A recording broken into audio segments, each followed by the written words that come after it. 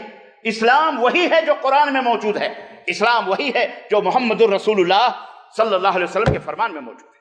اللہ فرماتا ہے، سنو، اللہ تعالیٰ تمہیں مطلب اے مسلمانوں، ایسے لوگ جو تم سے دین کے بارے میں نہیں لڑتے، نہ تم سے دین کے بارے میں جھگڑتے ہیں، نہ انہوں نے تمہیں گھر سے نکالا ہے، نہ اپنے ملک سے نکالنے کی تمہیں کوشش کرتے ہیں.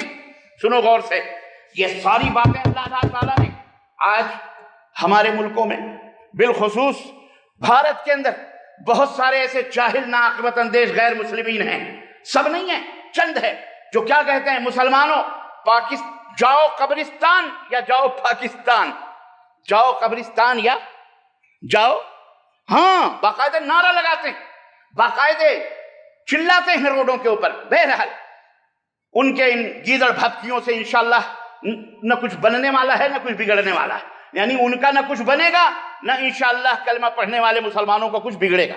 بس یہ ہے، ہمیں چاہیے کہ ہمیں ایسے ماحول میں ہمارا کیا کردار ہونا چاہیے، ان کے ساتھ ہمارا کیسا رشتہ ہونا چاہیے، وہ بات میں آپ کو بتلانا چاہتا ہوں، اپنی طرف سے نہیں، رب کے قرآن کی طرف سے.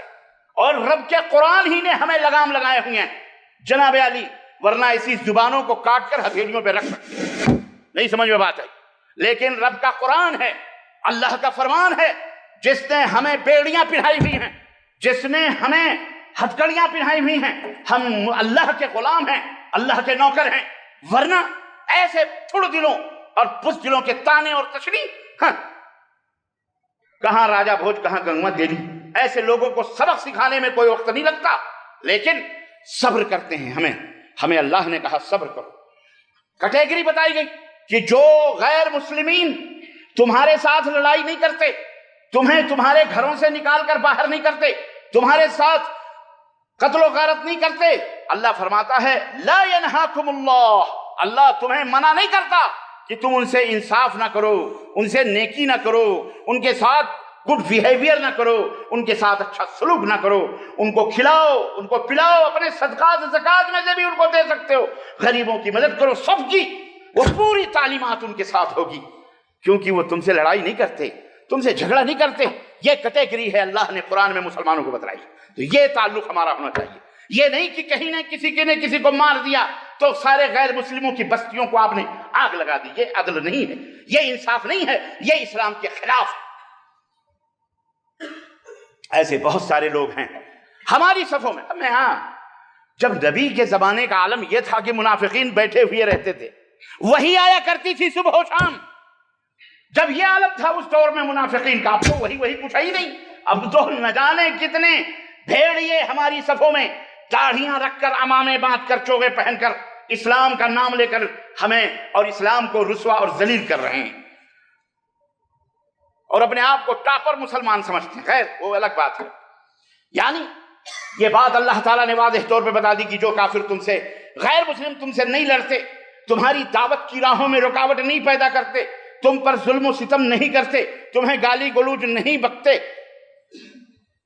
وہ لوگ بطور انسان تمہارے ساتھ معاملہ رکھنا چاہتے ہیں، حسن سلوک کرنا چاہتے ہیں، تمہارے خلاف وہ کسی مہم میں شریک بھی نہیں ہیں، کسی کے متعاون اور معاون بھی نہیں ہیں، تو اسلام کہتا ہے کہ ایسے لوگوں کے ساتھ تم بھی بھلائی کرو، نیکی کرو، کاروبار کرو، حسن سلوک کرو، برابری کا معاملہ تم کر سکتے ہو۔ قرآن کریم یہ کہتا ہے کہ جیسے دنیا کے اندر تمام قومیں برابری کے ساتھ اور خوش اسلوبی کے ساتھ تعلقات رکھتی ہیں، ایسے تم بھی ان کے ساتھ تعلقات رکھو اور ان کے ساتھ برابری کے معاملات رکھو۔ یہ کیٹیگری دوسرے نمبر کی ہے۔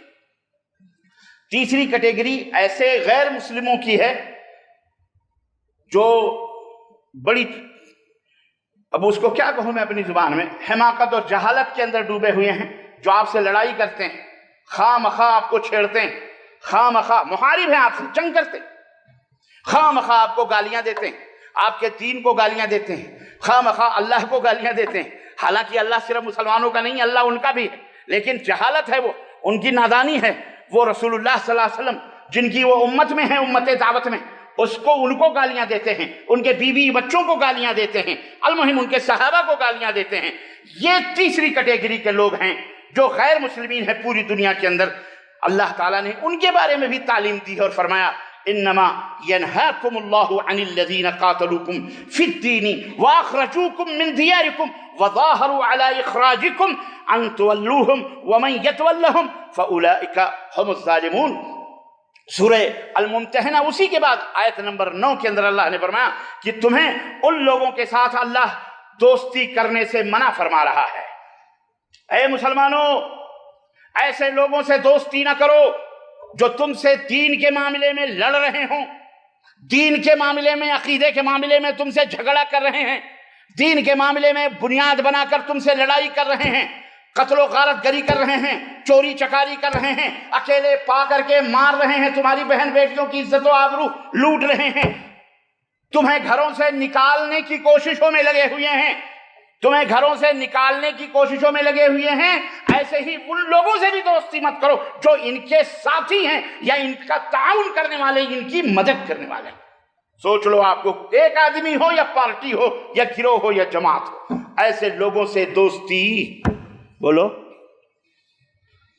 یہ ہے اسلام کی حد بندیاں کتنی کھلی ہیں، اللہ اکبر، پوری دنیا کے لیے، اللہ اکبر۔ اللہ فرماتا ہے وَمَن يَتَوَلَّهُمْ، اور جو ان سے دوستی کرے گا، یاد رکھو وہ ظالموں میں سے ہوگا، وہ ظالم ہے، وہ ظالم، یعنی جو غیر مسلم دعوت اسلام کی راہوں میں رکاوٹ پیدا کر رہے ہیں، اسلام کو آگے بڑھنے سے روکتے ہیں، جو غیر مسلم تم سے لڑتے ہیں، تمہارے اوپر ظلم و ستم کرتے ہیں، تمہاری بستیوں کو آگ لگاتے ہیں، تمہاری گاڑی، تمہارے سفر، تمہاری سواریوں کو ختم کر دیتے ہیں، تمہیں مارتے ہیں، پیٹتے ہیں، جلاتے ہیں، ایسے لوگوں کو دوست، یا وہ لوگ جو ایسے لوگوں کی مدد کرتے ہیں مالی طور پر، جسمانی طور پر، کسی بھی طور پر، سیاسی طور پر، اجتماعی طور پر، سماجی طور پر، زبان سے، ہاتھ سے، مال سے، دولت سے، جیسے بھی مدد کرتے ہیں، ایسے لوگوں کے قریب بھی مت جاؤ، ایسے لوگوں کو دوست نہ بناؤ، بلکہ ان کے ساتھ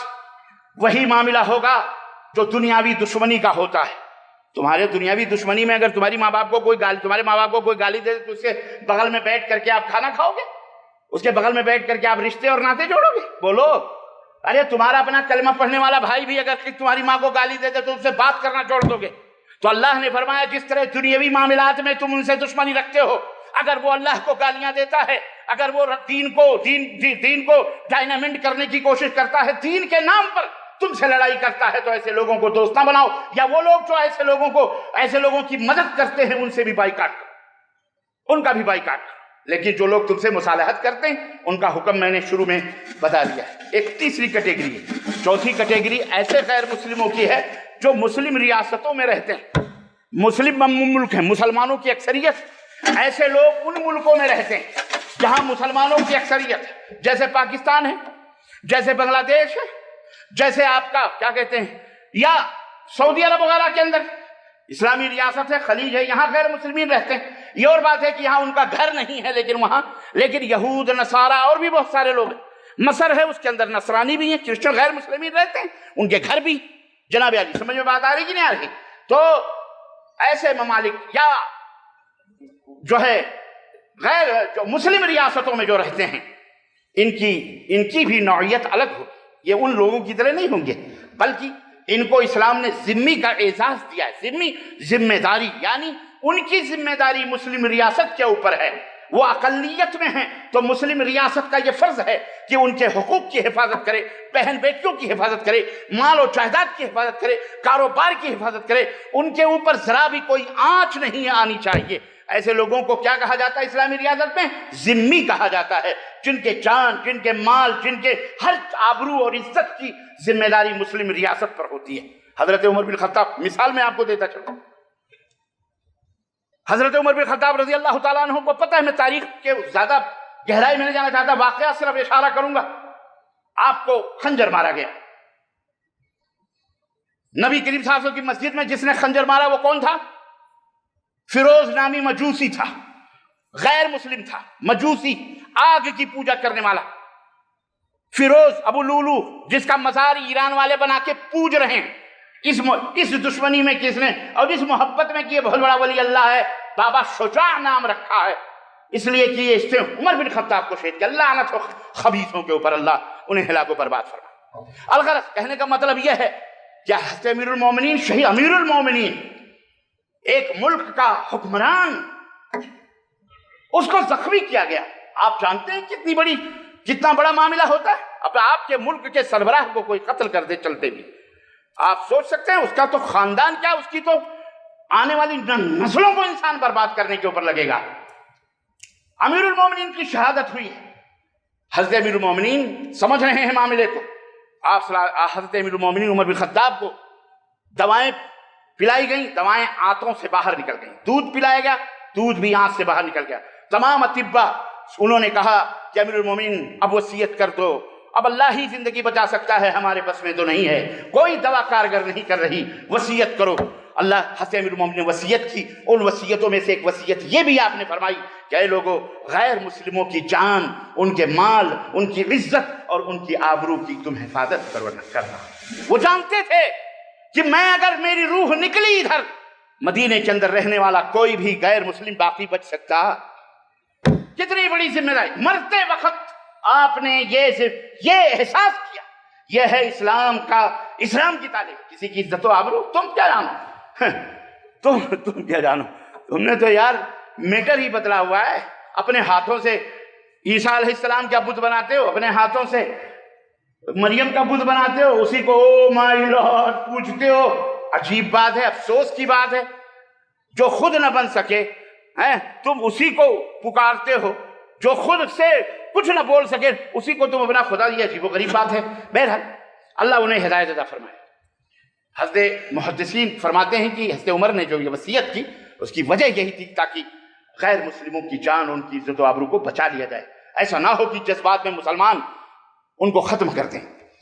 تم عزیزان گرامی، یہ چوتھی کیٹیگری جو میں نے بیان کی ان کے ساتھ ہمارا رشتہ اور تعلق غیر مسلموں کا مسلمانوں سے اس طرح ہونا چاہیے۔ ایک پانچویں کیٹیگری اور آخری کیٹیگری میں بتا رہا ہوں، وہ ہے منافقوں کی کیٹیگری۔ یہ تو بڑے ڈینجر ہے، یہ تو ان خبیثوں سے ان سے کہیں زیادہ خبیث ہے، اور اسی لیے اللہ نے ان کا درجہ کہاں رکھا ہے؟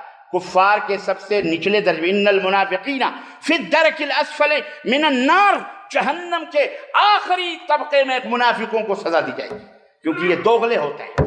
منافق کس کو کہتے ہیں؟ دوغلا، زبان پہ کچھ اور دل کے اندر کچھ ہوتا ہے، ایسے منافق۔ نبی کریم صلی اللہ علیہ وسلم جس وقت مدینے کے حکمران تھے، اس ریاست مدینہ کے اندر منافقوں کی ایک دو تعداد نہیں تھی کہ ایک منافق یا دو منافق، منافقوں کی سینکڑوں تعداد تھی، سینکڑوں میں تعداد تھی۔ آپ کہیں گے مولانا آپ یہ کیسے کہہ رہے ہو کہ ان کی تعداد منافقوں کی بہت زیادہ تھی؟ غزوہ احد جو سن 3 ہجری کے اندر ہوا ہے، اس کے اندر اندازہ لگائیے کہ اللہ کے نبی مدینے سے لے کر کے تمام مسلمانوں کو، کلمہ پڑھنے والوں کو لے کے احد پہاڑی کی طرف جا رہے ہیں، 300 کتنے؟ 1000 میں سے 300 کلمہ پڑھنے والے پیچھے ہٹ گئے، کہنے لگے ہم تو مدینہ چھوڑ کے نہیں جائیں گے، جن کو لڑنا جائے۔ 700 مسلمان جو پکے تھے وہ غزوہ احد کے اندر شریک، اسی سے کہتے ہیں سینکڑوں تھے۔ یہ وہ تھے جو نبی صلی اللہ علیہ وسلم کے پیچھے نماز پڑھتے تھے، یہ وہ تھے جو نبی صلی اللہ علیہ وسلم کا کلمہ پڑھتے تھے، یہ وہ تھے جو پہلی صفوں میں فجر میں ہوا کرتے تھے محترم، تاکہ انہیں کوئی شک نہ کرے کہ یہ منافق ہے۔ سمجھ میں بات آئی کہ نہیں آئی؟ ہاں،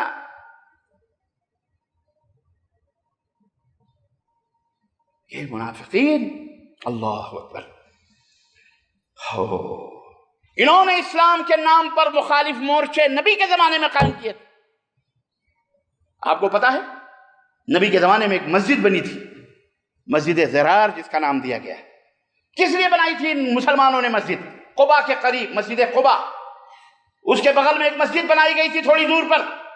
اللہ کے نبی سے کہا گیا آئیے آپ کی مسجد بہت دور پڑتی ہے، ہم اس مسجد میں نماز پڑھیں گے، کبھی کبھی آپ سے ملاقات کریں گے۔ اللہ تعالیٰ نے اوپر سے آسمان سے وحی نازل فرمائی۔ اللہ دلوں کے بھیدوں کو جانتا ہے نا، ہم اور تم تو نہیں جانتے، لیکن اللہ تو جانتا ہے نا، بولو اللہ جانتا ہے۔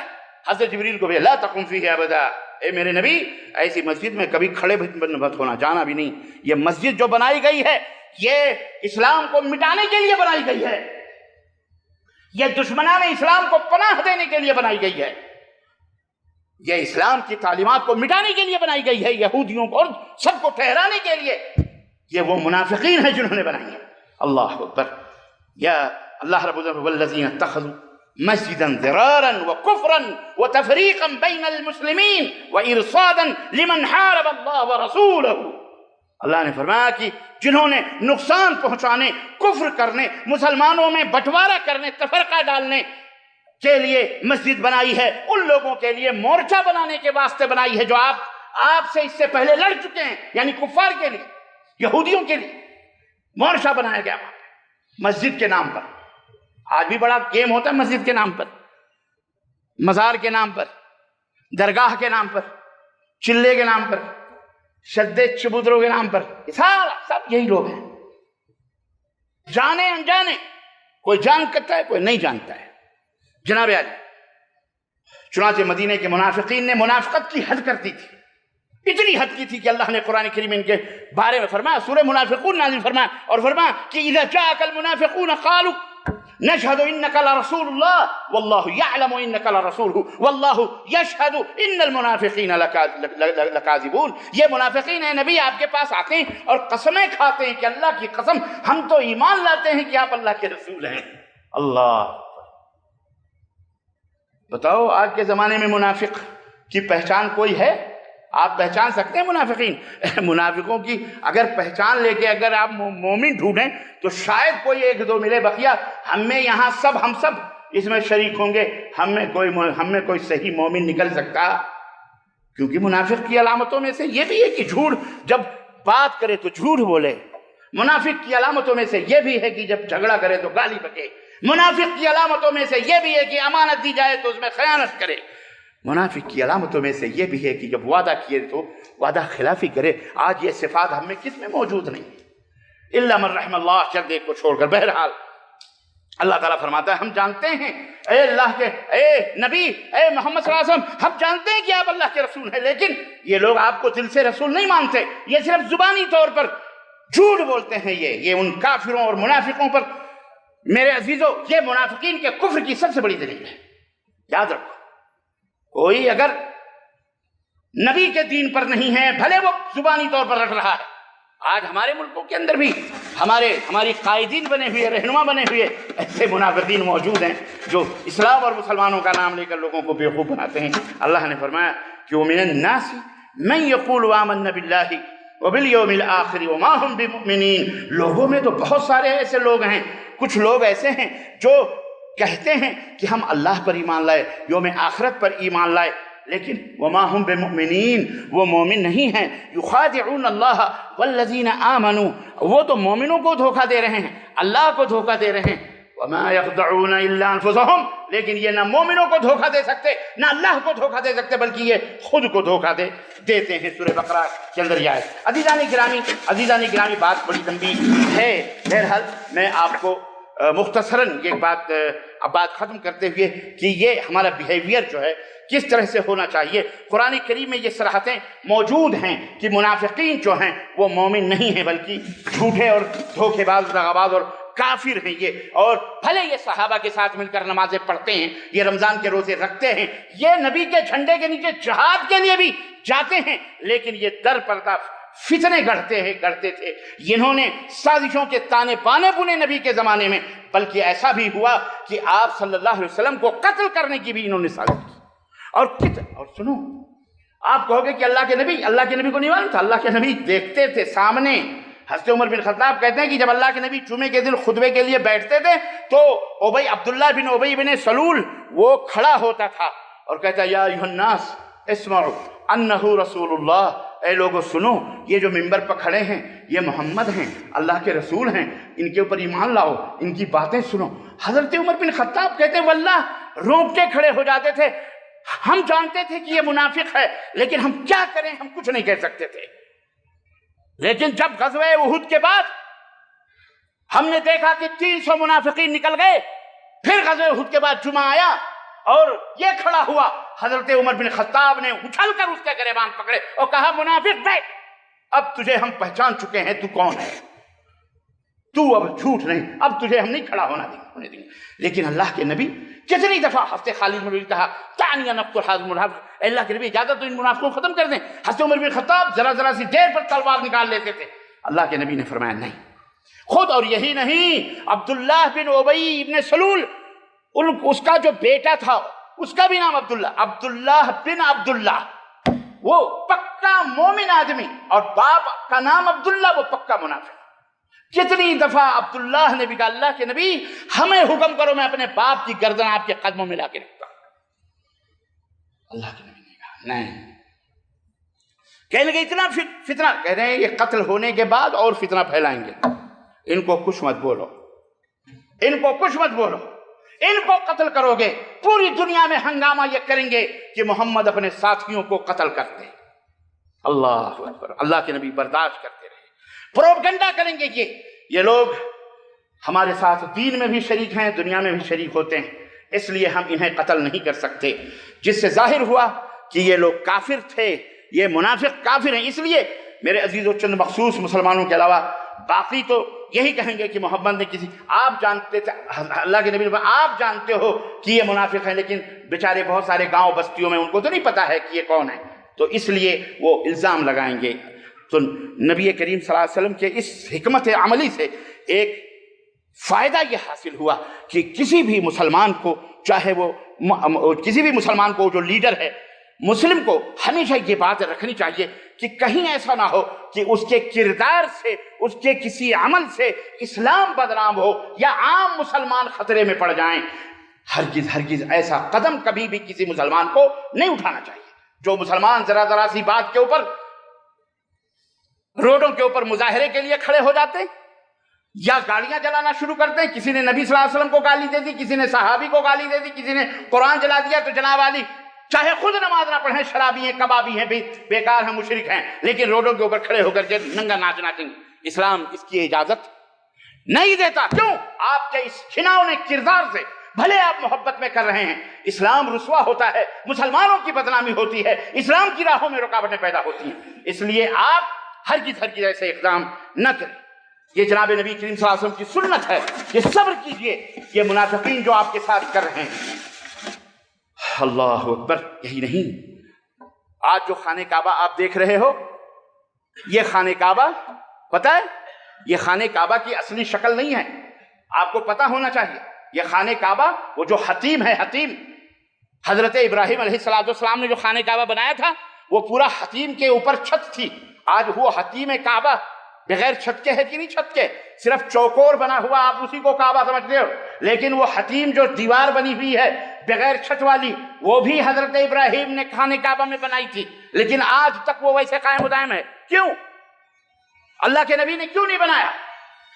مکہ فتح ہوا، کفار اللہ کے نبی کی جوانی میں ازل میں ڈھہ گیا تھا، بارش ہوئی تھی، سیلاب آیا تھا. کفار مکہ نے پیسہ حلال کا جمع کر کے خانہ کعبہ بنایا، دیواریں بنائی، لیکن وہ چوکور ہی بنا پائے. وہ پورا ڈھانپنے کے لیے ان کے پاس پیسہ نہیں تھا، اس لیے انہوں نے صرف دیوار کھڑی کر دی. پھر اللہ کے نبی جب رسول بنا کے بھیجے گئے، آپ نے مکہ کو فتح کیا. آپ چاہتے تو آپ خانہ کعبہ کو بنا سکتے تھے مقام ابراہیم سے لے کر کے پورا، لیکن آپ نے کیوں نہیں بنایا؟ آپ نے کہا واللہ میرا دل یہ کہتا ہے کہ ابراہیم نے جس طرح مکہ خانہ کعبہ کو بنایا تھا میں بھی بناؤں، لیکن میری قوم ابھی نئی نئی مسلمان ہے، نئے نئے مسلمان ہوئے ہیں. اگر میں اس کی تعمیر وہاں سے کروں گا تو کہیں گے کہ دیکھو ہمارے باپ داداؤں کے گھروں کو گھر جیسے تھے، محمد صلی اللہ علیہ وسلم کو یہ بھی برداشت نہیں ہوا، بدل دیا، کیونکہ جاہل ہے، نہیں معلوم، آپ نے ویسے ہی رہنے دیا. اور آج تک وہ باقی ہے کہ نہیں باقی؟ بیچ میں ایک حادثہ ہوا تھا، حجاج ابن یوسف کی وجہ سے خانہ کعبہ کو جو نقصان پہنچا تھا. حضرت زبیر رضی اللہ تعالیٰ عنہ نے حضرت عائشہ ان کی جو خالہ تھی ان سے یہ حدیث سنی تھی. چنانچہ انہوں نے کیا کہا، جب خانہ کعبہ مکہ کے وہ حاکم بنے تو انہوں نے حتیم کعبہ کو چھت پورا ملا دیا اور پورا کعبہ تیار کر دیا. لیکن پھر جب بنو امیہ کا دور آیا تو بنو امیہ نے اس کو مٹا دیا، کہا نہیں، جو اللہ کے نبی کے زمانے میں تھا ویسے ہی رہے گا، ہمیں کیا ضرورت ہے اس کو بنانے کی، خلاص. تو آج تک وہ رہا. پھر بنو عباسیہ کا دور آیا تو انہوں نے سوچا کہ ہم دوبارہ اس کو انہی بنیادوں پہ بنائے جو حضرت ابراہیم، اس وقت امام دارالہجرہ امام مالک رحمۃ اللہ علیہ تھے. انہوں نے کہا خبردار خانہ کعبہ کو ہاتھ میں لگایا جائے، جس حال میں ہے اسی حال میں رہنے دیا جائے، ورنہ یہ تو کھلواڑ ہو جائے گا. جو بادشاہ آئے گا کوئی گرائے گا کوئی بنائے گا، کوئی گرائے گا کوئی بنائے گا، یہ تو تماشا بنایا ہوا، اس لیے جیسا ہے ویسا ہی رہا جائے. چنانچہ وہی بنیاد آج بھی حضرت امام مالک رحمۃ اللہ علیہ کی اس فتوے میں برکت ہوئی، آج تک الحمدللہ تمام لوگوں کے اس سے قائم و دائم ہے. بہرحال ہم مسلمانوں کو چاہیے کہ کسی بھی رد عمل میں ہمیں اسلام کا خسارہ اور اسلام کا نقصان نہیں ہونا چاہیے. بہرحال میرے عزیزو، لیکن عدل اور انصاف سب کے درمیان ہونا چاہیے. یہی نبوت کا کردار ہے. یہودی آیا، مسلمان آیا، منافق آیا. مسلمان کیا تھا؟ منافق تھا وہ، لیکن بہرحال کلمہ پڑھنے والا تھا. معاملہ ہوا، کسی مسئلے میں جھگڑا ہوا اللہ کے نبی کی خدمت میں. یہودی نے کہا جہاں تمہیں فیصلہ لینا ہے چلو. اس نے کہا میں سوچا دل میں تو مسلمان ہوں، یہ تو یہودی ہے، اللہ کے نبی تو اس کے خلاف فیصلہ فرمائیں گے. آئے، اللہ کے نبی کے سامنے معاملہ رکھا گیا. اللہ کے نبی نے معاملہ سن کر حق والے کو حق دے دیا. یعنی یہودی کا حق تھا، اس لیے آپ نے یہودی کے حق میں فیصلہ فرمایا. آپ نے کوئی عصبیت، کوئی تعصب، کوئی بغض، کوئی حسد، کوئی کینہ نہیں، بلکہ عدل سے کام لیا. یہ ہے نبوت، یہ ہے اسلام کی تعلیم کہ تم حکمران ہو، تم حاکم ہو، کوئی بھی ہے، عدل کرو، انصاف کرو. اس کا دین دھرم نہ دیکھا جائے. اسلام معاملات حسن معاملہ کا نام ہے. اللہ کے رسول صلی اللہ علیہ وسلم نے انصاف سے کام لیا. ایک موقع پر آپ مال غنیمت تقسیم کر رہے تھے، منافق نے کہا اے عدل یا محمد، اے محمد صلی اللہ علیہ وسلم انصاف کیجئے. آپ نے فرمایا اذا لم اعدل من يعدل، اگر میں نے انصاف نہیں کروں گا تو کون میرے علاوہ انصاف کرے گا؟ اللہ کے نبی کے یہ تھا. غزوہ تبوک کے موقع پر آپ دیکھیے کہ اللہ کے رسول اور یہی نہیں بل اللہ کے نبی صلی اللہ علیہ وسلم نے خیبر کا محاصرہ کیا. غزوہ تبوک جاتے ہوئے خیبر کا محاصرہ کیا. خیبر کی ایک تاریخ ہے، وہ میں کبھی انشاءاللہ اس حوالے سے بتاؤں گا. آج میں جو بتا رہا ہوں نبوت کا کردار کیا ہے، غیر مسلموں کے ساتھ مسلمان کو تعلیم دیتے ہوئے اللہ کے نبی نے کس طرح سے کہ جب خیبر کی طرف سے تبوک جاتے ہوئے خیبر آیا، سارے یہودی پریشان ہو گئے، قلعہ بند ہو گئے. ایک چرواہا تھا، باہر بکریاں چرواتا تھا، اس نے آ کر کے نبی صلی اللہ علیہ وسلم کے پاس کہا کہ آپ کون ہیں؟ پوچھا ہوگا. آپ نے فرمایا، کہا اچھا اسلام کیا ہے، اسلام کے بارے میں پوچھا. آپ نے اسلام بتایا، وہ مسلمان ہو گیا.